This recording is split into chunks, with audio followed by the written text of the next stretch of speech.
Get down. What's good? What's good? What's good? Thank you, fans, for tuning in to another explosive episode of Hands. Voice of the Fans podcast tonight. Tonight, man, it's the NBA playoffs, and we got NBA playoffs hot and heavy tonight. We just seen an incredible game. The Bucks finishing off the Celtics. I kind of think the Celtics gave it away there, but we're gonna talk about it in a minute. Kind of think the Celtics let that game get away. Obviously, we got the Heat and the Sixers to talk about. The Suns and the Mavericks. The Suns and the Mavericks. I want to know what Cleveland got to say about Chris Paul this year. You know, he didn't want to give him any credit last year. I want to know if he's ready to give him some credit this year. And what he got to say about the Suns. He didn't want to believe in the Suns all year, and they're leading the Western Conference and them having the best record in NBA. Cleveland did not believe in them one iota. So I'm interested to see what he believes in now. It has that changed at all from what he's seen in, I guess it's halfway through the playoffs. And then, so that's what we're going to talk about the Suns. And then, it's a shame that what happened to Memphis Grizzlies. It's kind of a shame where you just see the dichotomy between youthful exuberance and what experience brings to you in the NBA playoffs. I mean, the series is a pure example of what you see: talent versus experience right here. And we all know what kind of edges out. But it's going to be a kind of chippy episode. I mean, kind of chippy series. So we want to talk about that series. And then, obviously, a new phrase was invoked. Well, I guess it's not new, but we haven't heard it in a while where somebody's talking about the cold. I want to get Cleveland's thoughts on the cold as well. So we're going to talk to fans about that. And again, fans, you can chime in. You can be part of the conversation. Go ahead and hit us at _ Voice of the Fans. That's @ _ Voice of the Fans on Twitter. You can be a part of the show. Go ahead and submit your tweets to Mr. Cleveland and myself, and we'll get right at you. Mr. Cleveland, we're also going to talk about, as we always do, we talk about our numbers this week. Got number 9 and 90, oddly enough. And then this week in history, I think you'd be kind of surprised by some of the stuff that we're going to talk about in this week in history. So, Cleveland, how's the weather up there? Not bad. It's temperate, about 56 to 58 or so. Is it clear skies or? It's cloudy. Some sun breaks here or there. It's not look at California type stuff, but we'll be all right. You'll be all right. All right. We're also fans. We're gonna have to supplement our Mariners minute. Maybe it's just gonna be a Major League Baseball minute because apparently the Mariners aren't worth talking about. And then we're gonna need a Drew Locke update. So hopefully Cleveland can call up his resources and kind of give us a Drew Locke update and let us know what the Drew Locke is the Sunshine Kid is doing up there in the state of Washington. How is he handling things, and is he visiting hospitals? Is he going to schools, or is he running football camps? Well, what is Drew Locke up to up there in the Northwest? We want to know about it. The fans have inquired, and myself, I can't answer those questions. I would like to know if Cleveland can answer those questions. So we're going to get to that here in a little bit.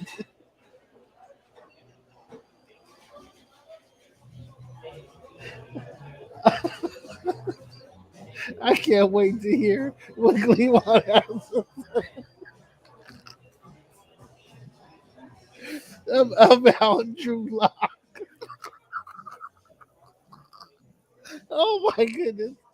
The Pete Carroll still, is the seat warm yet? Is the seat warm yet, Cleveland? On with the show, Cam. I mean, we have other things to attend to. So. Oh my! I'm sorry. We'll get to that, but yeah. I'm sorry. We'll get to that. Go ahead and get this kicked off, if you don't mind. I'm sorry. I got kind of stuck on there on Drew Locke. I'm so you sure did. You sure did. Anticipating the Drew Locke. Stuck on it. So let's start with it again, fans. It is week 190 of the voice of this iteration of the Voice of the Fans podcast. It's May 9th, 2022. Man, these weeks are just going by, Cleveland. So, fans, if you're here, we're here, man. We're gonna get the show going on for you guys. So when we think about the numbers, Cleveland, we're going to go with the number 9. When you think of the number 9, who comes to your mind first, Cleveland? The number 9, who comes to your mind first, or who wore that number the best? Cam, the player that comes to mind first is Drew Brees. The player that wore it best is probably Ted Williams. Okay, that's fair enough. Fair enough. Number 9 who comes to my mind first is number 9 is MJ in the Olympics on the Dream Team wore number 9. I mean, outside of that, it was Norm Johnson, the kicker for the longtime kicker for the Seattle Seahawks. But it was MJ who wore coming to my mind first, and he wore it the best. The number 90. Who comes to your mind first, sir?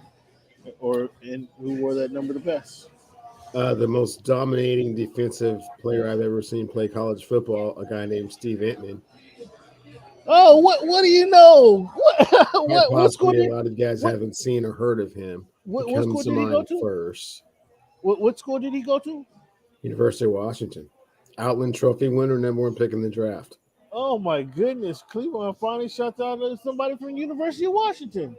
Who told you that? Somebody had to call in and give you that information. No. I watched Steve play many a game, so yeah, no. I know what Steve was capable of. Who are the best? Probably Julius Peppers. Julius Peppers? Better than Neil Smith? Yeah, better. Javon Curse, I think, Javon Curse is kind of overrated. What do you think? Either overrated or underachieved. One of the two.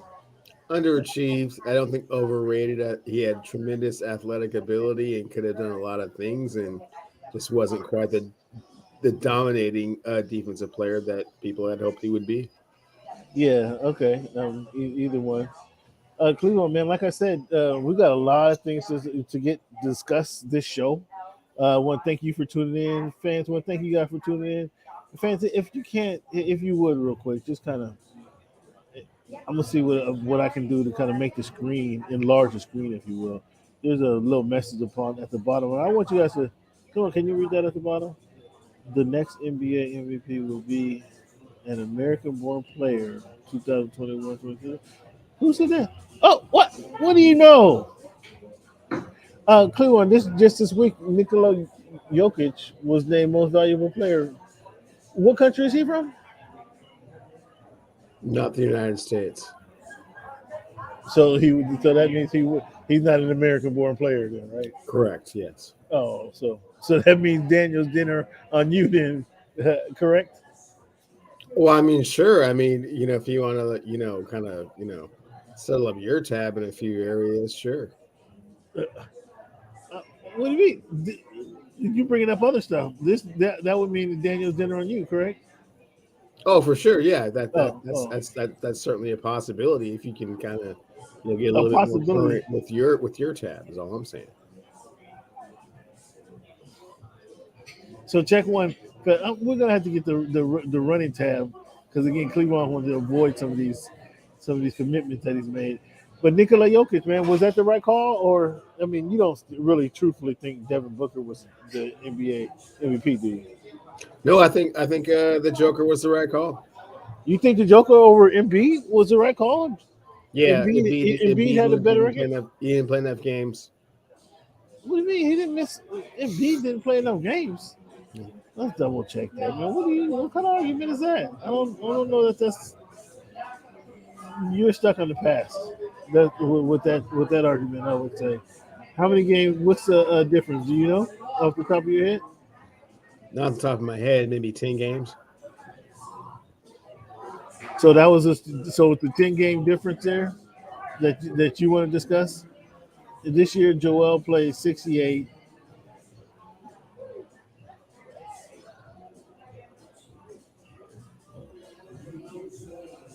And let's see what your guy played. I don't know. I think it was Jokic did some things. Obviously, he played 74. So there's a 6-game difference there. So 6 games to tell you is a differentiator right there. I know Jokic did some things that 2,000 points, 1,000 rebounds, 500 assists. That's never been done before by anybody in the NBA. I get that, but his team was number 6 in the West versus versus the Philadelphia 76ers, who's competing right there, hovering around the number 2 or 3 spot in the East. I, I mean, they had a better season. They had a better record, don't you think? Um, the winning. You want to always talk about winning. That doesn't matter now in the MVP um, conversation to you. The Nuggets play in the Western Conference. The Philadelphia 76ers play in the Eastern Conference, and Joel got us team to a 4 seed. With all of his people intact. So, well, no, he. What do you mean all his people intact? One of his major sidekick, who was with them in the finals, who he drugged to the finals, Eastern Conference Finals last year, decided to sit out the season before he got traded. And then Harden comes in there, not. But then he got 100%. traded. He eventually got traded, right? Yeah. Well, okay, but he didn't have him all season long, is what I'm saying. He didn't have him all season long. Thought Joker deserved it. I don't hear your argument though. Are you going for your stats? Did you pull up your stat book for your argument or what?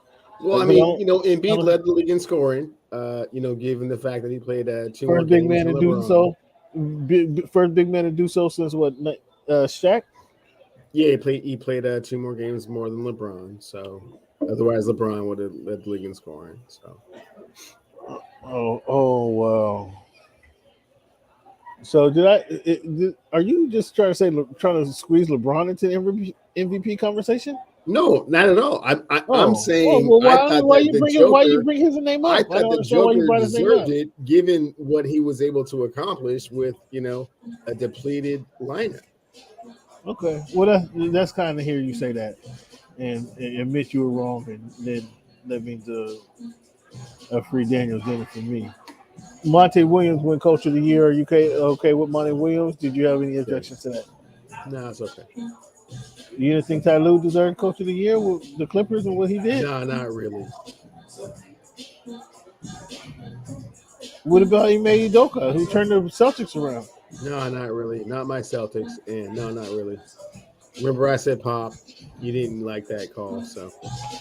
Well, I mean, they didn't even get to the playoffs, man. Yes, they did get to the playoffs. Well, they got to the play-in tournament. Right. A team that wasn't supposed to be doing anything, so. That in and of itself was kind of miraculous. Oh, you don't give the Clippers the same credit for losing to potential MVP. Oh man, Paul George came back. And Paul George came back and trying to do some things. So Wow, it's funny where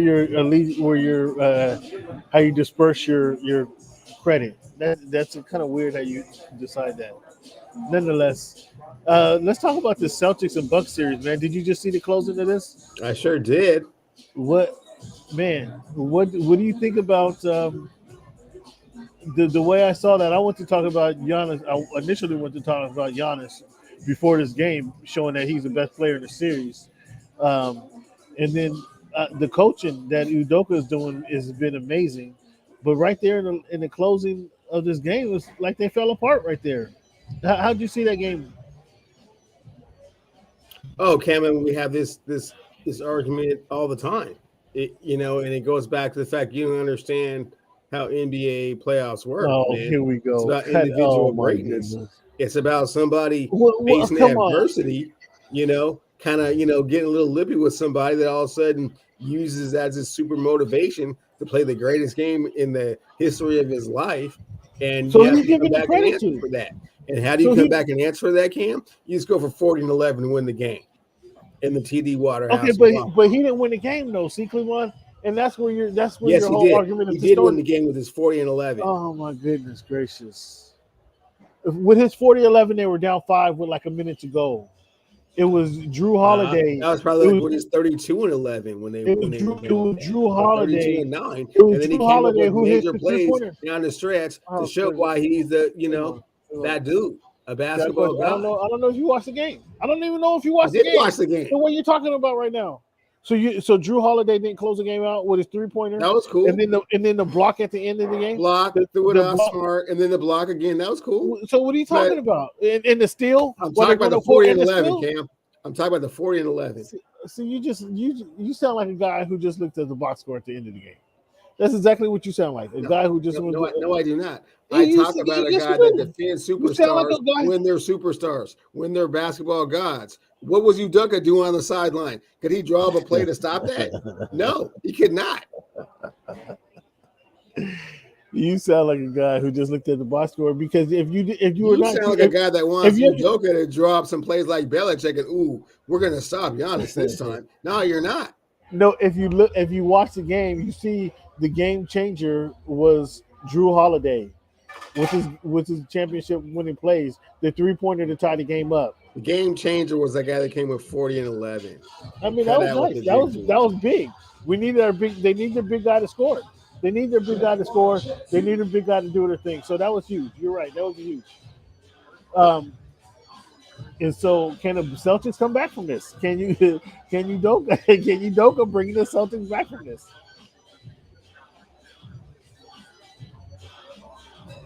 So Tatum,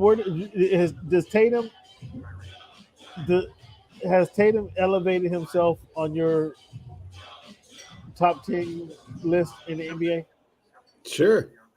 He's moved up a few rungs. He moved up a few rungs? Yeah. What about Jaylen Brown? He's proven to be a really good playoff player. Doesn't really show it in the regular season. And, he would be a great number 3 if they had a legitimate number 2. Is Tatum a number? Oh, you say Brown number 2? You said he would be a great number 3? Yes. Wow. So is Tatum a number 1? Tatum's number 1. Wow. He said Brown he would be better as number 2, but he's a legitimate number 1. You said Brown would be great at best as a number 3. Interesting. Wow, that's surprising. Okay, so the Bucks close them out. When does what's his name Middleton come back? Not sure. Does he come back? Maybe not for this series. What was it? What was his injury? I don't remember what Middleton's injury. It's a knee injury. It was a knee injury. Yeah. No, so he might be out for a minute longer.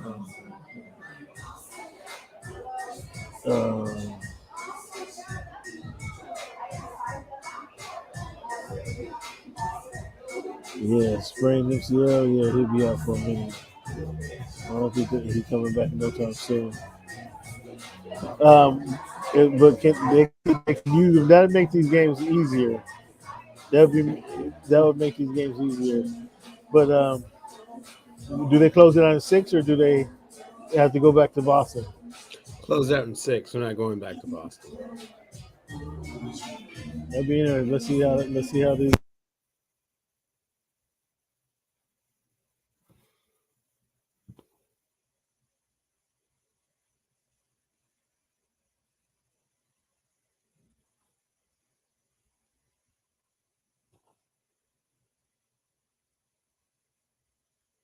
Can't hear you.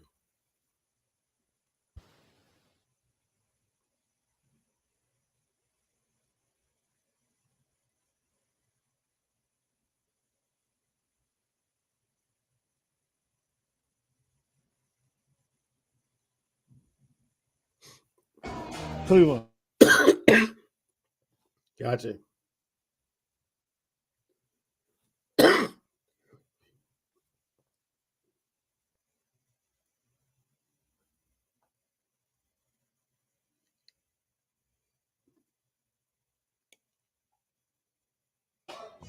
Are they done? The Sixers, are they done? No. They win game 6. It goes back to game 7. Ooh. Who wins that game? Depends on if James or Jimmy Harden shows up. It depends on who shows up.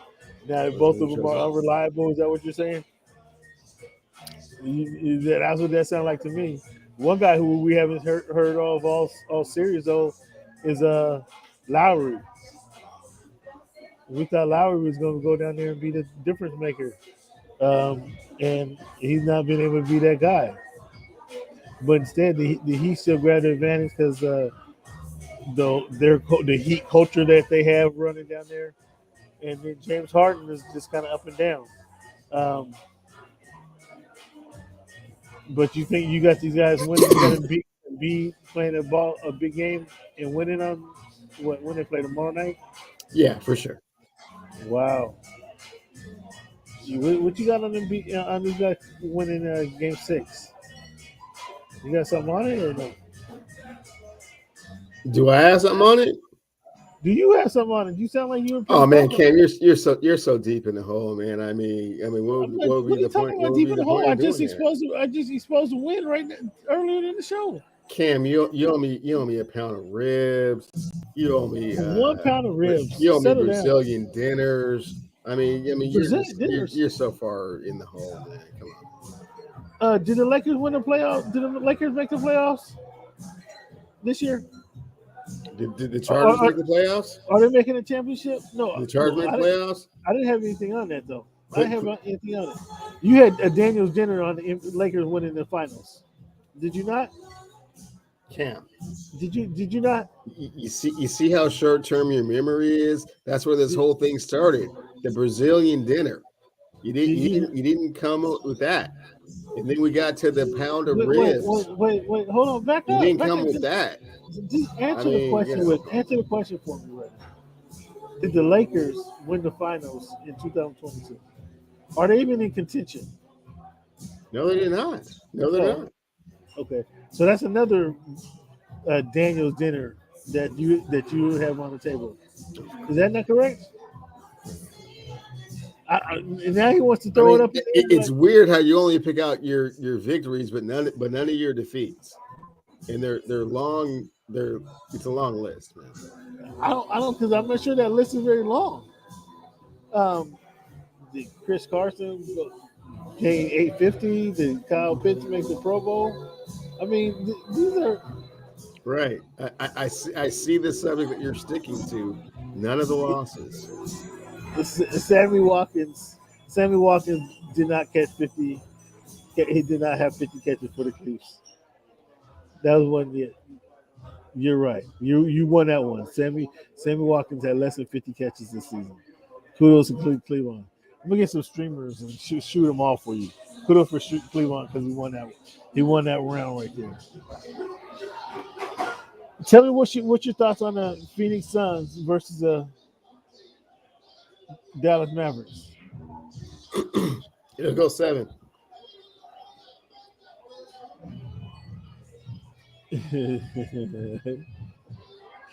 The Suns are up. The Suns are going to lose. They're losing the next game. Yeah. Is that because you believe in the Mavericks, or you don't believe in the Suns? Which one is that? I don't believe in the Suns winning a game 6. They'll win when they're at home and comfortable. Yeah. They'll win at home and comfortable. What? They'll win when they're at home and comfortable. They won't win on the road game 6. What do you think about, does Chris Paul get any more credit for you? Talk to me about Chris Paul. What your thoughts? I'm not a big Chris Paul fan. I've said that on numerous occasions. So, yeah, man, he's playing, average Chris Paul basketball, and he hasn't had his injury just yet. It's coming. So, still that's an injury. So you saw how he won game. What was it? Not game. This last game 5, game 4, by tricking the refs, grabbing. Brunson's arm and kind of making it look like Brunson was slowing him down, and it was real shitty play that he made. But it was typical Chris Paul just trying to fake out the refs. Yeah, and he got called on it. Yeah, and couldn't believe. Well, no, actually, Bronson got called on it. So that was no. That was the 6th foul where he tried to stop in front of him, and they're no. No, that's not the play I'm talking about. But yes, I remember that play as well. So I guess it was 2 games ago where Brunson was going up court, and Chris Paul was playing defense, and he grabbed Brunson's arm to make it look like Brunson was giving him the shoulder, the stiff arm, and the ref fell for it. But it continues obviously because you just threw out another example of what happened in, in game 4 where he got 6 fouls where he fouled out. Were the refs targeting them? Were all those 6 fouls? Did you agree with all those calls? Maybe a little bit because it's usually things like you're saying that Chris Paul kind of gets away with, or at least gets the benefit of the doubt, or at least it's a play on, and they were just calling it every time. It's kind of weird. I think it was because it was in game 3 that he was faking out the refs, and they were like, okay, we're not buying it. In game 4, we're not buying it. Foul Chris Paul, foul on 3, 3, 4 foul. They were just calling for everything. It was anything that was close. Chris Paul was getting the call because he had faked him out and tricked him in game 3. Luka, are we seeing Luka grow in this playoffs, or is he just so good right now that it's going to be hard for him to grow, get any better? He's just so good right now. I mean, I don't think there's much left, when he, to get to the ceiling. I think he's 90% of what he's going to be, which is pretty much unstoppable. So he just needs help. What kind of help? Do you want Donovan Mitchell? Do you want Rudy Gobert? Oh, you'd prefer Donovan Mitchell between those two. Yeah. Is Devin Booker greater or equal to Carmelo Anthony? Less than.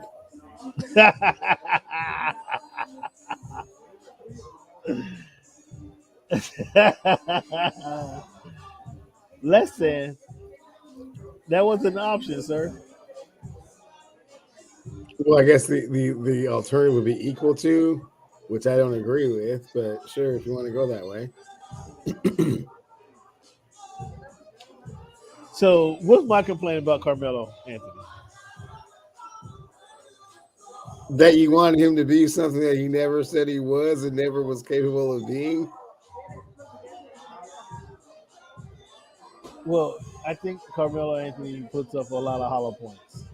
The first thing you're going to tell me, he averaged 20 points a game for 10 years in a row.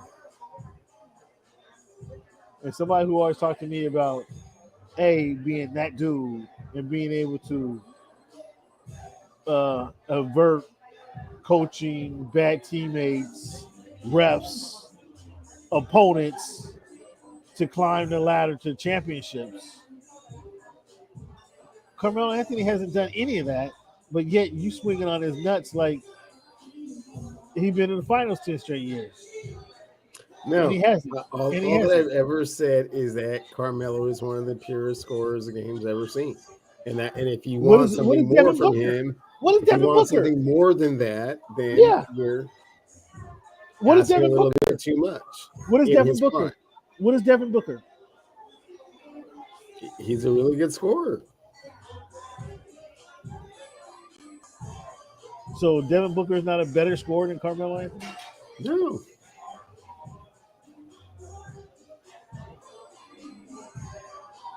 Who told you that? Does he have a scoring championship in his repertoire? He's not done yet. On his resume? He's not done yet. So then why are you asking the question already? Because I think Carmelo Anthony stopped a 4-time scoring champion Kevin Durant from getting his fifth. I don't know how he stopped him. He didn't play no defense. He won the scoring title. And nobody again you're asking to play defense and rebound and get the team involved and be a leader. No, nobody ever said Carmelo was going to do any of those. Exactly. But nobody ever said, including Carmelo, said he was going to do any of those things.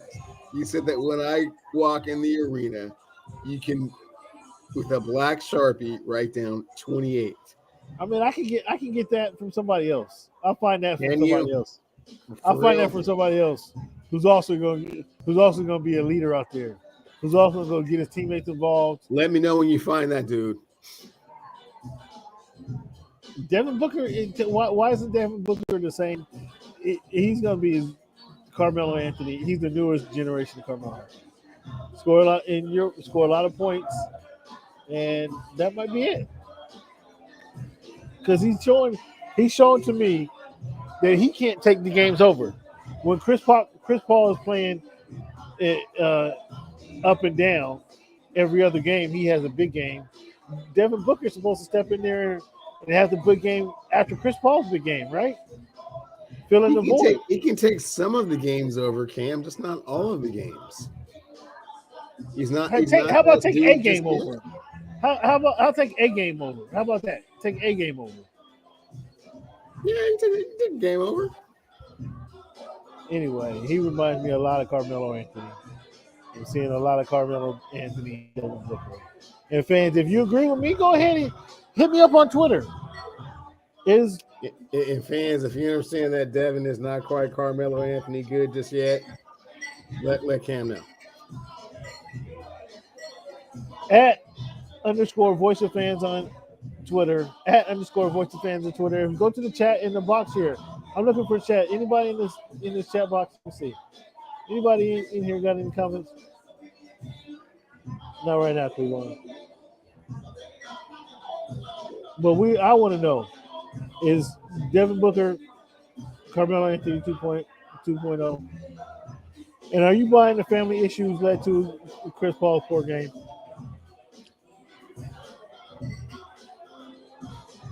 What do you think about that whole fiasco? He's been a little oversensitive. I thought he was of an older generation that wouldn't, fall for the banana in the tailpipe in that same vein that he did. I mean, he's a master flopper. What do you think?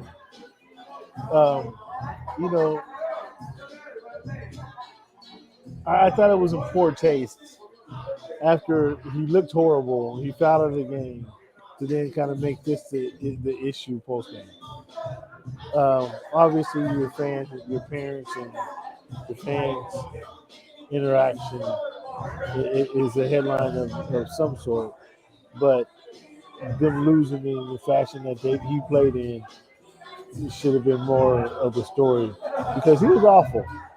Whether he was celebrating the night before too long, the night of with all his family members, whatever the situation was, he was flat out awful and a bad example for the rest of the team. And again, if Devin Booker notices that, that's his time. That's his time to then he take over the game. Okay, guys, here's what we need to do. Pass me the rock. I'm gonna score. I'm gonna go off for 40 again. That's what he's supposed to take over, and that's why I say because he didn't do it, he had situations in this playoffs and he had opportunities to take over and he didn't. That's why I say he's not ready right there. But yeah, hopefully the fans understand that you can't interacting with the players is one thing, but berating them is another, and attacking their parents or their family members is a totally different thing and should be not allowed or not appreciated. You can understand where that wouldn't be appreciated.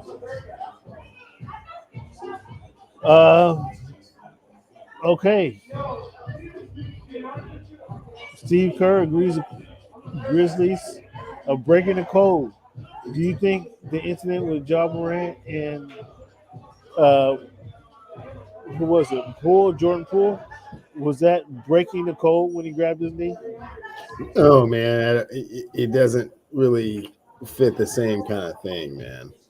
I mean, the way they were originally talking about it, it was like Jordan Poole went in there and just grabbed his anterior cruciate ligament and pulled back and tried to snap it off. It was like he's swiping for the ball and accidentally grabbed his leg, man.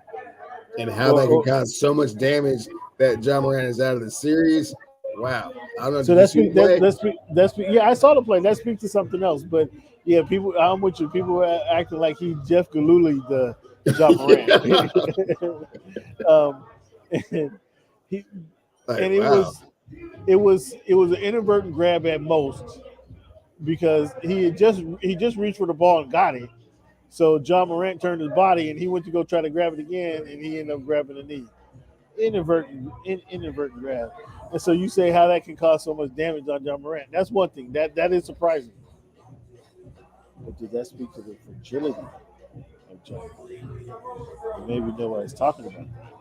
They're just trying to blame it on Jordan Poole, but the fragility of that couldn't have been where he got this MCL sprain and the twisted knee. That couldn't have been it.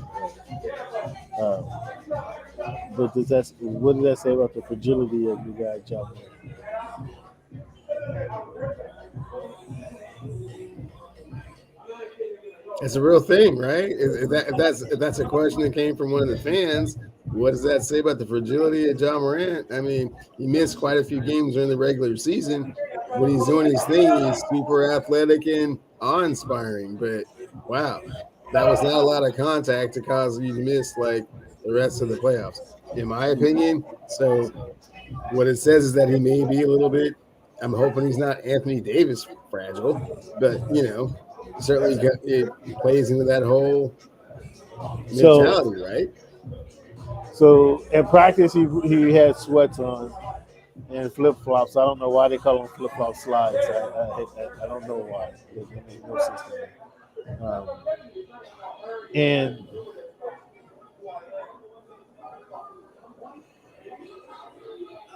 what's preventing me, or why can't I get the image now of LaDainian Tomlinson standing on the sideline with his helmet on in the playoff game when I think of John Morant not playing in playoff games?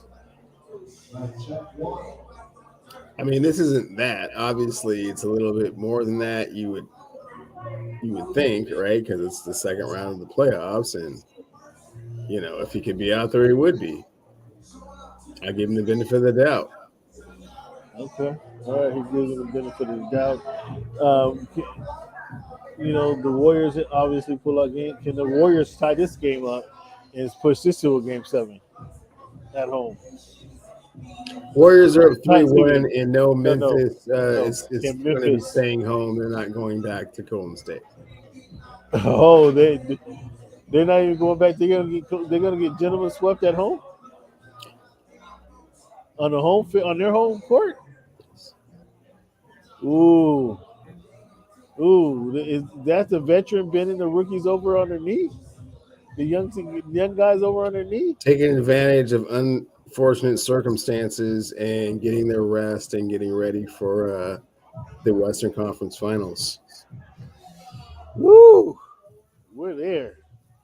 So if we get Warriors and Suns, what do you want to see? Do you want to see Warriors and Suns? Do you want to see Warriors Mavericks? I want to see Warriors Suns. You want to see Warriors Suns? Mm-hmm. Can the Warriors win that one? Oh, for sure. The Warriors will win that one. Is this the same similar situation where veteran? Well, hold on. No, that'll be. Hold on. Something just crossed my mind. Will this be a similar series where the veteran team is playing a bunch of young guys in the Suns? No, Suns are not young. Suns were in the NBA Finals last year. Okay, but yeah, Booker's a young guy. No, is a young guy. Ayton is a young guy. No. What do you mean, no? Phoenix Suns were in the NBA Finals last year. That doesn't make them old. So you can't bring out none of that old or young stuff, guy. No. So they're not young guy stuff, man. None of that. So they have an extra experience, is what you're saying. Yes, they've been to the NBA Finals. So yeah, all that's a non-issue. So we get a Chris Paul versus Steph Curry matchup again. Do you remember what Steph Curry was doing with Chris Paul when he played for the Clippers? Yeah. Do you recall? Oh, I recall. No, this isn't going to be any different. Oh, okay. You sound extra confident. How long do you see the series going? Is this another gentleman's sweep, 4-1? No. Well, I mean, the Phoenix Suns have home court, so I guess 4-2. You said 4-1. I had something on that one. I thought you was Oh, going. well, look at you poking out your chest I at thought 4-1 against the number one seed in the Western Conference. Wow, so confident. Wow, that's cool. That was you. That's you. Right now, Memphis is up 23-24 Golden State right before half. Excuse me? Right now, Memphis is up 73-49 on Golden State Warriors. A minute and 27 seconds to go in the half. Okay. So looks like they're going back to Golden State the way it is now. Without Ja. The way it is now. We'll keep you posted. Okay. So what do you think about Phil and Magic advising the Lakers now? Did you hear? Did you pay any attention to Jenny Buss's interview yesterday? I know she's not happy. I know that her and Phil have history, and I know that her and Madge have history. So it's not like that's a surprise. This is really, dare I say, it's the King's own doing. I mean, he pulled the trigger on something he thought was going to work. It didn't work. And when it backfires to this extent, this is what happens. So when Phil says the King, he thinks the King should be traded. What's your thoughts? They're not trading the King. Phil knows that. Why would he say that?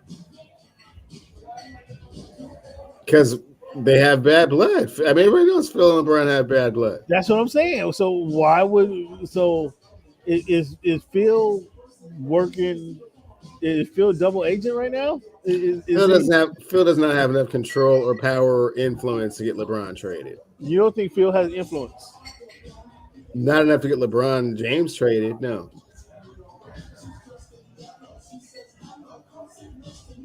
Do you want Doc as your coach? No. They sound like they just can't wait. The contract's already signed. I mean, it's already written out. They're just waiting on Doc to lose to give him the signature. At least that's what it sounds like. You don't want Doc as a head coach. No. He get along with players. He's a player-friendly guy. Why don't you like Doc? Underachiever, man. I mean, if he can get to the Eastern Conference Finals, maybe I'll feel differently about it. But no. Oh, what about Quinn Snyder?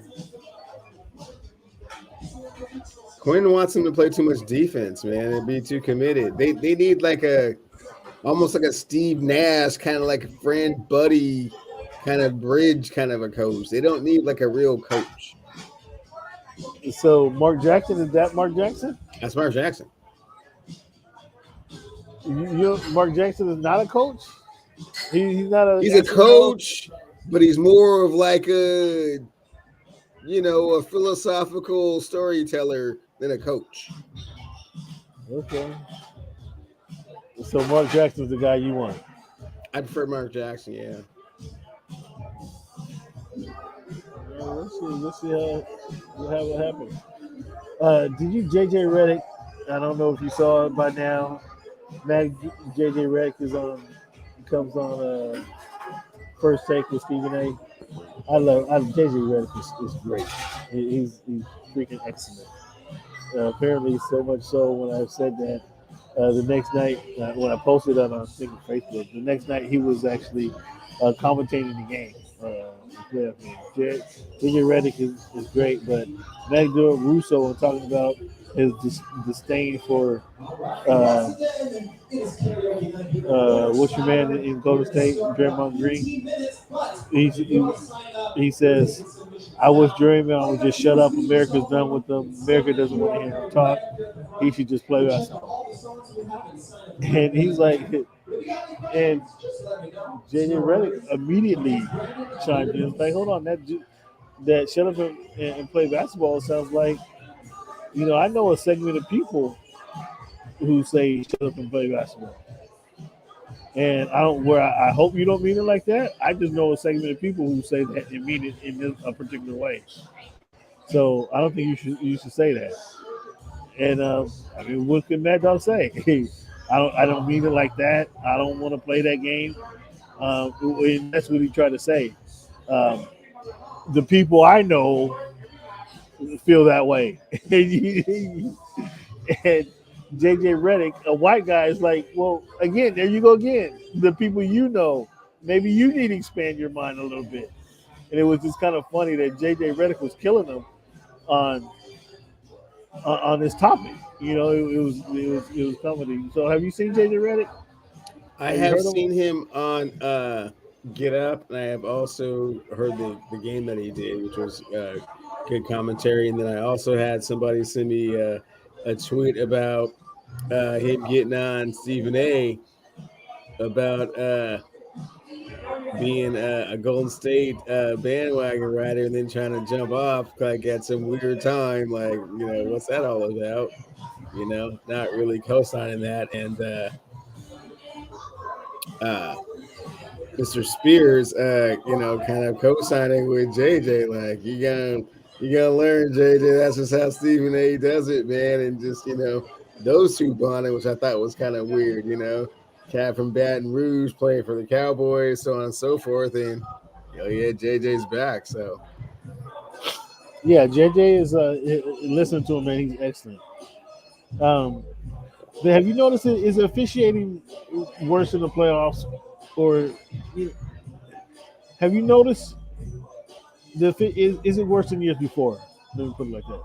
it's hard to say. I mean, I think it's just because I've just been so used to a different style of what playoff basketball means. So a lot of these things that are going down now are like, oh wow, I didn't know that was a flagrant get thrown out the game, eject, miss game the next game, and I didn't know if you stared at somebody and kind of nodded your head that was a technical. I mean, and some of these calls are just they're very ticky tack, and I thought that at this point in the season that they had kind of established that kind of let the players play. You just kind of oversee to make sure that nothing gets too out of hand. But it's been a little bit more intrusive from my perspective. But what are you gonna do? Yeah, that's a good point. It is hard to say, but it just I don't know. We notice it more, but I've definitely noticed the calls more um, that I'm complaining about. It seems like so. Is it bad? Who's to say? I don't have the the stat history on it, but it just feels like I'm noticing it a lot more, which tell me it probably is worse than we suspect. Um, Cleveland, is the NBA season too long? Could that be the reason for the injuries? We talked about Jaws' injury earlier in the show. Could that be some of the reason for the injuries?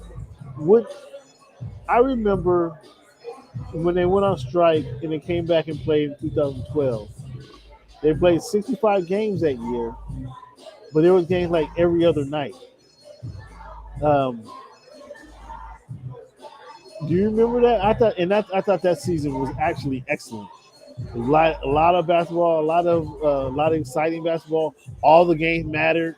Like you couldn't lose 3 or 4 games in a row because that would put you at the you don't have those games later in the season to kind of make up for those games. You know what I mean? Or to advance in your season. I thought that season was excellent because the games were every other night, every third night, and you're able to see great games because again these games mean something. What's your thoughts on that? Reducing the season because what is it right now? October to June. What do you think about that? Cam, I'm okay with the proposals that have kind of come up with the 72 or 70 game season with the uh, in season tournament. That sounds cool. I think You that want the the reason that tournament? you've seen, yeah, You I want a like that. tournament? You want a I want the tournament? tournament. Yeah. I think that the breakdown comes from the fact that these players just play so many games at such a young age that there's just so much wear and tear on their tendons that they just get hurt more often. I understand what you're saying, but I would say there's a lot more that's been playing for. I don't know. That's a tricky issue. But the whole scenario is kind of tricky, and I can't wait to see um, them narrow down the season if they did the 72 games. The mid-season tournament, I'm not really a fan of that. Like, what are you winning? What are the stakes for this mid-season tournament? We'll have to see what they come up with, but I think it's good for the sport. The sport of basketball, or just globally? Sorry, let me rephrase. I think it's good for the NBA and kind of taking that next step towards kind of being not quite like soccer, but at the same time, something kind of in the middle of the season that still means something that is significant with regards to kind of how standings ultimately end up and kind of where you go from there. So it's not like a meaningless kind of all-star game. It actually means something. Well, yeah, we'll see. We'll see how they format it. If they tie it into different tournaments or what have you. That'll be interesting. All right, Cleveland. Let's take a quick break, man. When we come back, we got some NFL topics. The Dolphins made a move, and want to see what Cleveland thinks about this move the Dolphins made here recently.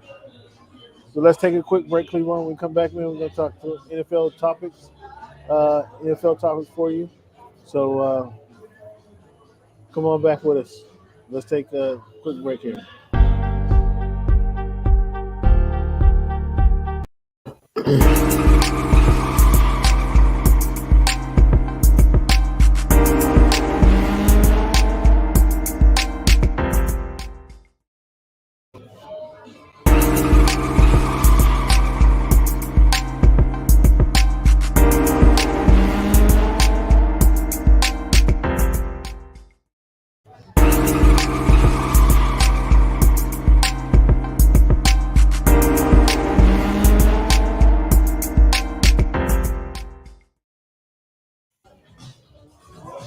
All right, fans. Thank you guys for tuning in.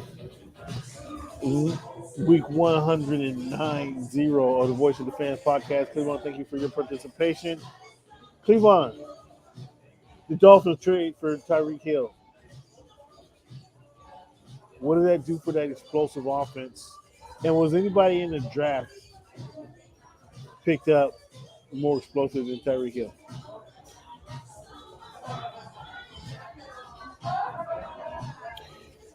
Makes the Dolphins more explosive, and no, there was no one that was drafted in the draft more explosive than Tyreek Hill. Yeah, I didn't think so. Cleveland, you got a Drew Locke update for us?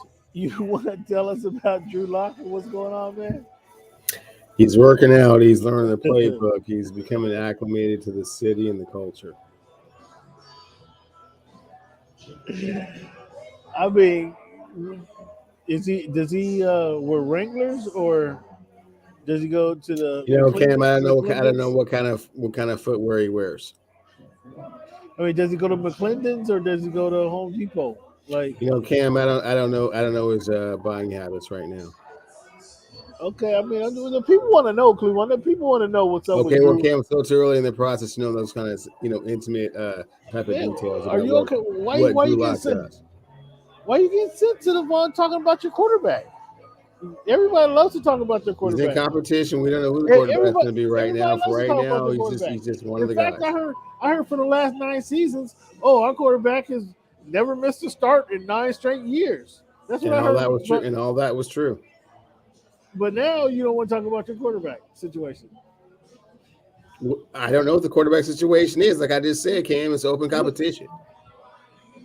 I mean, what? It is not an open competition because they didn't bring in Malik Right now, they said Geno Smith has got the upper hand, and once Drew Geno comes Smith? up to speed and gets in there and tries to do some things, and maybe he can overtake Geno. Right now, that's what I hear. Geno Smith, huh? So you Geno Smith is showing the most promise right now. He's I showing didn't like say he's ready showing to the go. most promise. I didn't say that. You're putting words in my mouth, Cam. I said that's what the organization is saying. That's the direction they're going in. Right now, that's how the hierarchy is looking. Interesting. Okay. All right, man. Again, you don't have to bite my, try to bite my ear off. I'm not biting your ear off. I'm just You asking brought you the what's subject up. up. Yeah, you seem like you're annoyed, like you don't want to talk about in it. a very, I mean, well, you did it to annoy me. No, not really. I would legitimately want to know. Yeah, not really. Oh, really? Like what's Drew Lock doing? Like you try to be funny about it. The fans want to know what You can barely curb your enthusiasm and your laughter, Cam. The fans, That's why you bring up the whole Russell Wilson thing. The fans want to know what's going on with the quarterback situation. It's been. I don't know if you know. I don't know if you know that or not. I don't know if you know that, but that was a big story this offseason. That Russell Wilson decided to. That's right. It was give the Seahawks the finger. And right now he's a Denver Bronco. Right. He's got a little puppy named Bronco. I want to know. He's over in the Denver area, and he's doing his thing over there. But I'm asking what the Seahawks are doing. That's what I'm asking about. What are the Seahawks doing? They are moving on from the Russell Wilson era, and with Drew Locke? They have 3 quarterbacks in camp right now. Whoever is the best is going to win. Drew Locke and Geno Smith. You don't want a Baker in that lineup. You didn't want a Deshaun Watson in that lineup. Deshaun would not waive his no trade clause to come to Seattle, so that was a moot point. Baker so far is a little bit too expensive. If some other things happen a little bit later down the road, which make him more, other things happening. Yeah, affordable, then we'll see. Some other thing happen, like money fall from the sky or something.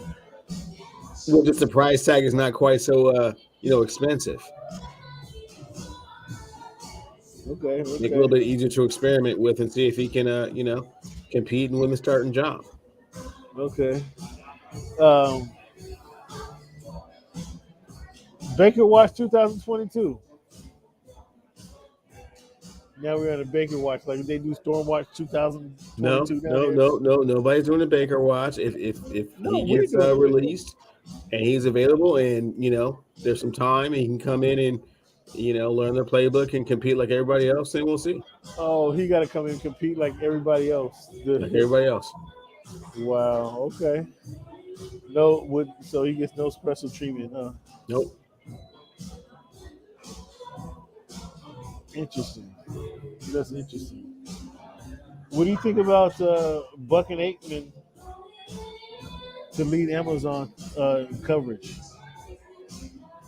Or excuse me, lead ESPN Monday night coverage. What do you think about that? Are they the best announcing team out there? For sure, the most popular and the most, comfortable. Tom Brady, as you heard, if you might have heard, signed for 10 years, $375 million, Cleveland. Cleveland, to this date in the NFL, playing in the NFL, he made just over $300 million total. He's going to make that back with one deal, one stroke of the pen with Fox. Are you surprised? How do you expect Tom Brady to do? Super shocked. I mean, that's twice as much as anyone in that position has ever made, and he has no experience doing it. So, and it's quite a commitment to doing that as adverse all of the other things that he may have wanted to do. So, yeah, kind of interesting. Yeah, it will be kind of interesting. You're right. Yeah, you're right. That's going to be wild. Cleveland, USFL. Are you following the USFL at all? I'm not following any of the USFL. Not doing any scouting. Talk to us about the Seahawks. What are the Seahawks doing? We got the new quarterback. Obviously, you don't want to tell us a lot about the new quarterback, but is the defensive coordinator? Did they make a change there? What's going on in 755 Wilshire, right? They've drafted some personnel to go with the new 3-4 scheme, and they're just getting implemented to it, and hopefully good things happen for it. I mean, the Birds Nest, they're happy. Everybody's happy with the moves. I mean, we'll have to see how it with the trades or draft. kind of transforms on the field, Cam. But for right now, we're okay. And you really rocking with Drew Locke? No, not necessarily. But right now, I mean, he's in competition. We'll see if he can win the spot. Okay. So fans, you want to tell us a weekend in the USFL? Did you watch any USFL football? No USFL, Cam. I heard the Rehab Challenge are doing well, but no, I haven't been watching any of the games. Our fans, let's take a little quick break. When we come back, we're going to give you guys this week in history.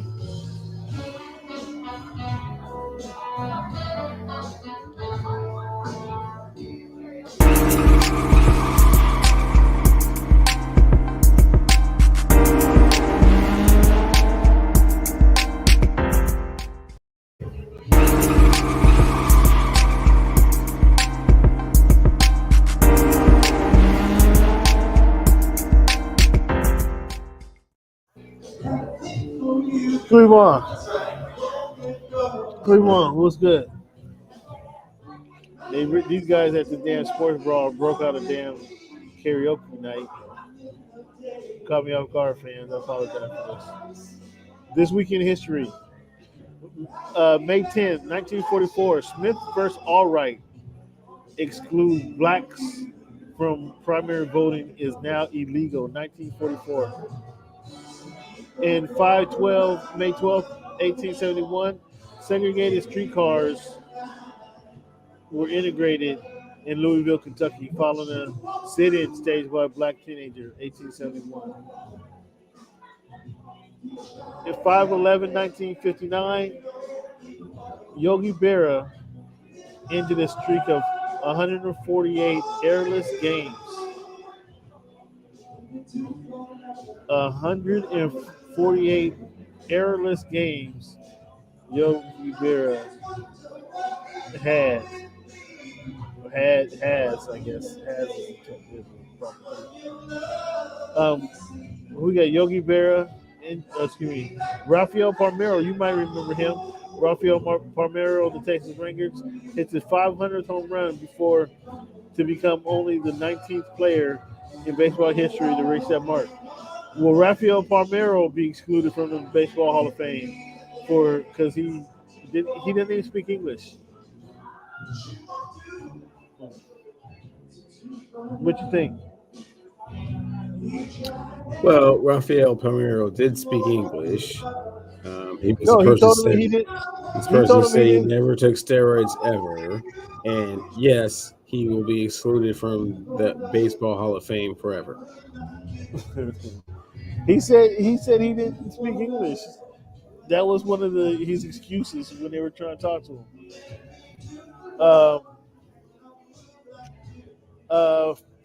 May 11th, this day, 2015, the NFL suspends Tom Brady for 4 regular season games for the Deflategate.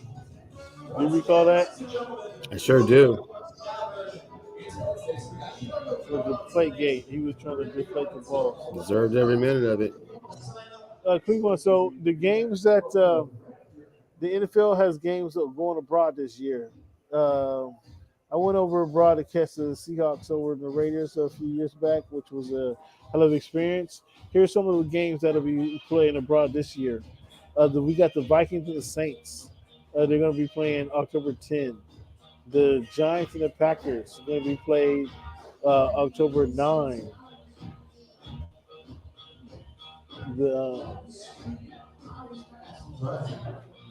Let's go ahead and let's get this party started. We got one person signed up. Tommy, you ready? We good? Ladies and gentlemen, call it time to the stage. Please give her a warm welcome. Yo. Can you hear me? I got you. My bad. So we're talking about the NFL game being played abroad. The Vikings are going to Tottenham Hotspur Stadium October 2nd. The Giants over the Packers at the same stadium a week later. Wembley Stadium, the Jaguars and the Broncos are playing at Wembley. Um, the Seahawks are playing the Buccaneers at Alliance Arena. The Cardinals in Azteca, Mexico, as Estadio Azteca Stadium. Which one of these games are you most excited to see? I mean, obviously you're a Seahawks fan, so you want to see the Seahawks. But any other these games that you think would be good games?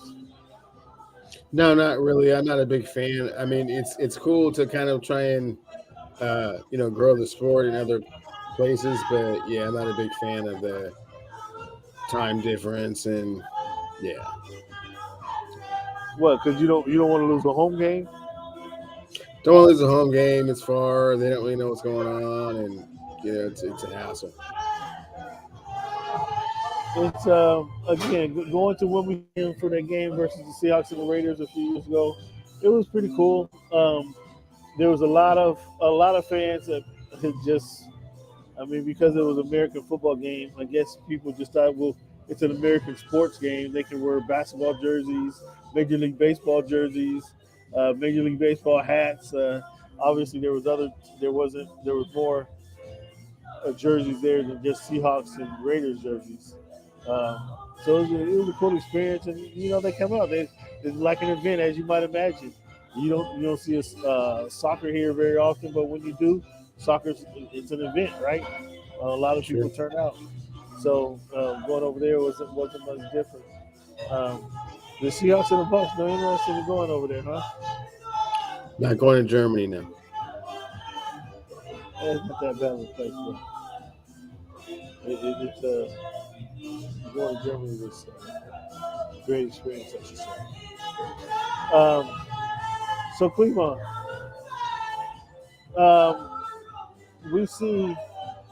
I'm sorry for this terrible fucking karaoke. Yeah, that's not the best rendition I've ever heard. Yeah, I'm just saying. yeah, man, I'm saying. I apologize. I won't be back here. That shit is horrible. Lord. Cleveland, every now and then, animals and humans have a unique relationship, right?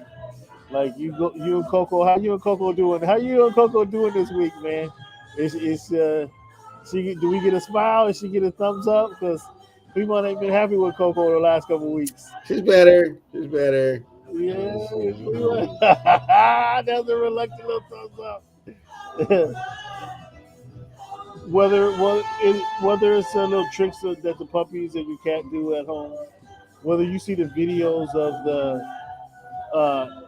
the child that falls into the gorilla pit at the zoo, and the gorillas do all they can to protect the infant in that situation. Humans and animals have a very unique relationship, and animals seem to bring out certain emotions in humans. Um, you see the little kitten playing with the ball of yarn for whatever reason.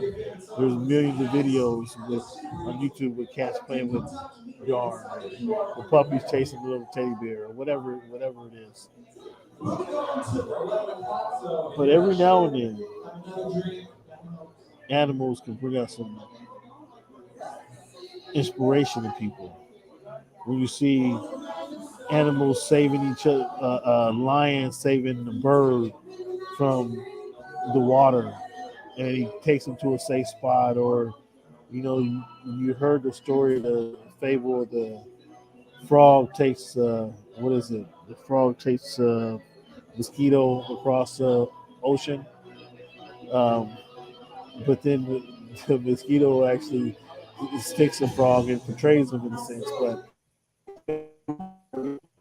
I want to say, did you watch the Kentucky Derby?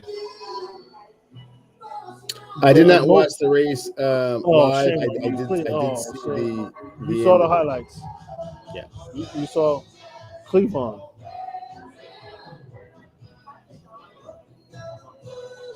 The horse was not even on the top 20 Thursday night. Wednesday the Wednesday night they had given up all hope. You know, they took a lot of donations just to get the horse out to Kentucky for a shot to maybe they might get into a race, right? Um, but they knowing they would already need a couple people to scratch and pull out of the race for them to get in. They were in Kentucky anyway and said, hey, we're gonna give it a shot. When it looked Thursday morning, as of Thursday morning, they had already sent a text to everybody who donated to them getting out there, all the workers, and all right, guys, we're gonna stay a couple days, but chances of us racing on Saturday are nil. Over the weekend, anyway, we're nil. And so, Friday turns out that somebody else scratched, and that was their way. They actually got written in on the Kentucky Derby. So here's their chance to do something. They get their chance. They're the write-in for the freaking Kentucky Derby. They're 80 odds. You know what the odds are. 80 to 1. 80 to 1 odds that they win this race. And the race goes off. You know, watch the Kentucky Derby just for the hell of it. You know, the race, they shot the gun off, and these 20 horses go tearing off down the stretch. Coming around the first curve, this horse is nowhere in sight. Rounding a long curve, the horse is still nowhere in sight, but coming down the backstretch, this little guy emerges and starts darting in and out of horses, saws his lane and takes it. And as the race, man, I wish I could play it for you guys. I need to get better at running this show, producing the show for you, Cleveland. But if I can show you the race announcer, it's a neck and neck race. Is 1-2 is 8-9, 8-9, 8-9, and all of a sudden here comes this other guy. Right streak. What is it? What is it? Streak right comes out of nowhere and edges him at the wire. It's not even a picture finish. He just edges him. But that was just an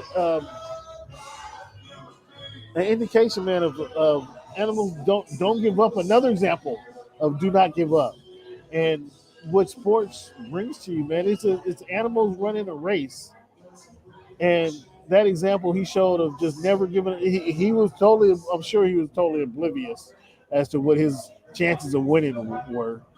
But what does he know? What the hell? At the end of this, I might get some carrots if I just run the hardest. I might get some carrots at the end of the race.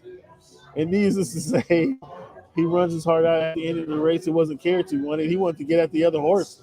The horse that had walked him to the gate. He wanted to get at him again, try to bite it. I don't know. Did you see the video of him trying to bite at the ear by his hair? So, man, what did you think about that, Cleveland? I mean, I thought it was emotional how the guy come from behind the long shot. I mean, that was the definition of a long shot, similar to a guy being called up from into the major leagues out of from single A and hitting a grand slam to win the game. Just something so improbable. It's kind of the Kurt Warner story. Somebody coming from uh, bagging groceries to winning Super Bowl. It was just so improbable, man. That was the definition of a long shot. It was a symbol to me. It's kind of don't give up on what you want to do. Don't ever give up. Don't give up on your dreams, on your passions. I mean, this animal came through and just showed me that. What did you see out of that the Kentucky Derby? I saw it in its totality, Cam. I mean, I saw the way that the trainer was completely, awestruck about the accomplishment, and kind of reflecting on what it took to get there, and what a long shot it was, and how hard it is to keep, you know, pressing on in the face of adversity, but just to kind of see like the overwhelming joy and not even satisfaction, maybe almost relief, and kind of not really even sure what to say about the whole situation. So I mean, if you continue to press on, I mean, those things can happen, and that's why you do it. Yeah, man, I thought it was a great sign, a great message. Another example of kind of why we like sports. Example of what's good in sports is just the long shots, getting a chance to do something special. I mean, that's really special. So I thought that was a good look, man. Brittany Griner still over there. Looks like America's going to get involved because they changed the classification to get involved. So we'll see how that works out for her over the next few days. We had Bivol upset Canelo. Did you see that? What's your thoughts on that? Love it. You love it? Love Why do it. you love it so much? Because it just shows why all these smug ass boxers be ducking people because they don't really want to fight nobody, and when they do, they get their face punched in, which is why they ain't no fights because everybody gets a title and they just want to and look cute and maybe in 2, 3, 4 years we'll fight that dude. Yeah, no, man. He had already signed the Triple G fight in September. No, it ain't happening.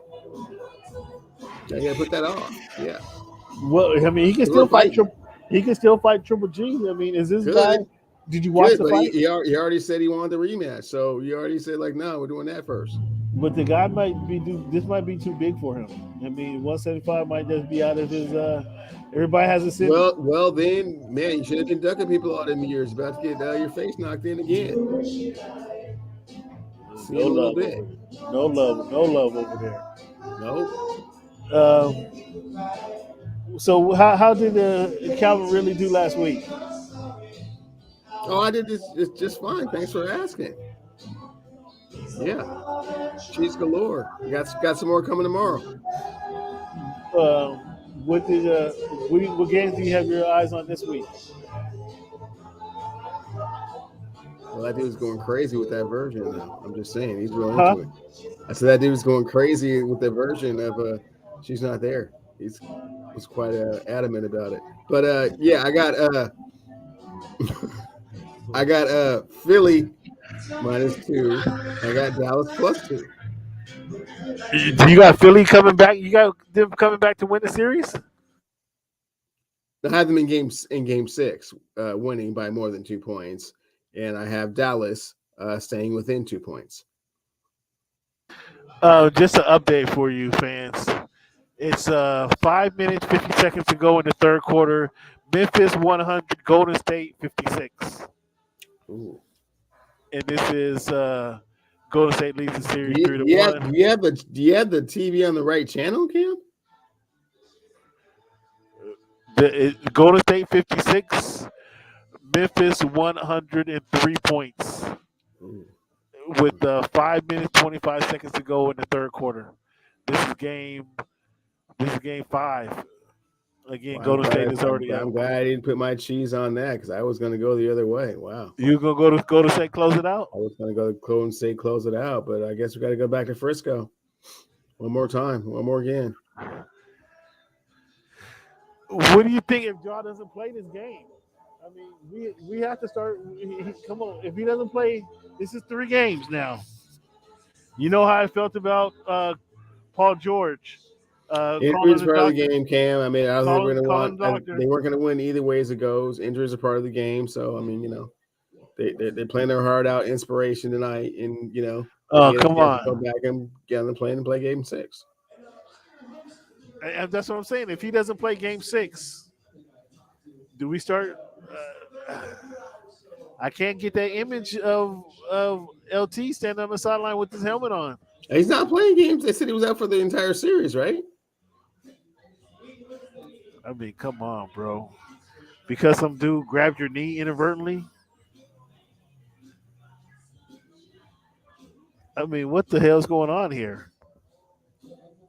And what does it say about this? What does it say about him when his team goes out and is beating the Golden State Warriors by 40 right now. Golden State is like we'll get them at home. Is that what Golden State's? I guess they and again I believe Mike Brown is coaching, right? Oh, here you go. Why are you taking shots at Mike Brown? Because he's not a very good coach. He just won the game the other night. They won by like 1 point at home against a John Morant-less Is that a W? Memphis Grizzlies. Is that a W? Yeah, I think if I'm not mistaken, didn't you run a bet by the team? I had somebody by 3. The team it was a 4-point win. Man, he's so mad about that half point, Cam. I'm just saying that. I'm just listen to Get over that. Get over that, Cam. He's still salty about that half point. Oh my god! You just said point to point, and I'm just saying. All right, fans. There's no Mariners minute right now because the Mariners are currently they're under 500. Was new, and they're 6.5 games back, and they're 3-7 in the last 10. Hey, you said no words, Cam. I thought let's move on. That's move enough on. Mariners Talking talk. about. So You got to talk about why we're not talking about it. We're just not talking about it. Again, don't get upset with me because Okay, what they do? We're not going to talk about it. We're talking about it for 5 minutes. I told you this years ago. Y'all wishy-washy about it. Mariners suck. I ain't no wishy-washy about that. No, Mariners suck, but you got to keep wanting to go down to Safeco. I keep seeing all these posts from everybody in Seattle. Safeco, it's T-Mobile Park. The same stadium. Everybody wants to go to the stadium and look at the view, eat some crickets, eat some crickets. Look, man, like you said, if they not talk about it, you don't talk about. Look, he's all sensitive. Fans, he's sensitive because they just gonna like to go waste their time. If they not talking about it, you're not talking about it. Why keep talking about it? I'm just talking about how people waste their time up in the Northwest. Hey, look, don't worry about us up here. T-Mobile Park. Don't worry about us up here. Do your thing. How the crickets? Do your thing. The crickets, do they taste like chicken? Don't worry about it. He's all salty because he can't talk about his Mariners. Win some games. Get over 500. Be a contender. How about that? That's fair. That was the deal. Fans, as always, we want to thank you guys for tuning in to the Voice of the Fans podcast. We do enjoy doing this show each and every week just to give you guys our perspective on the show. What game? I didn't ask you, Cleveland. You said you have Philadelphia coming back to win this week, and who else? Dallas. In Dallas? Okay. Memphis obviously going to win this one. This is already over. So we're going to catch up to you guys next week, man. I want to leave you guys with this quote, though. Quote from the late, great Kobe Bryant. Sports is such a great teacher. I think everything they taught me, camaraderie, humility, how to resolve differences. That's the great Kobe Bryant. Sports are such a great teacher. I think of everything they've taught me. Camaraderie, humility, how to resolve differences. That's the great Kobe Bryant. You learn any of those things through sports, Cleveland? Lots of those things, Cam. Really? You didn't learn how to be a teammate playing tennis, did you? Played hoops. Huh? Played hoops. In Newport? And doubles in tennis. So, yeah. And doubles in tennis? How does that work? Doubles in tennis. Is there a strategy or? Absolutely a strategy to it. Does one person have to hit the ball do you have to hit the ball, then I hit the ball? Come on, this isn't ping pong, man. Get with the times, man. Come on, man. I don't know. I'm asking a question, man. No, it's not like that. No. Hey, man, don't get all sensitive with me. I'm asking a legit question. That's not a legitimate question. You're asking like we're playing like tennis is like ping pong. No, it's not like that. I'm asking about the individuality of the tennis game, man. That's what I'm asking you. But Cleveland, thanks for tuning in to the show. Thanks for your participation. Fans, thank you for tuning in. You can reach me at _voice of the fans. You can reach me there or the show there. Cleveland, where can they find you on Twitter? At Clevie Wonder on Twitter. Cleveland still on Instagram. And just remind Cleveland, just ask him where the next NBA champion is the next NBA MVP is gonna come from. What country? And see what he has to say about that. Fans, thank you guys for tuning in. Cleveland, thanks for your participation, man. Have a great night, and we'll talk to you next week. Bro, see you in a minute. All right.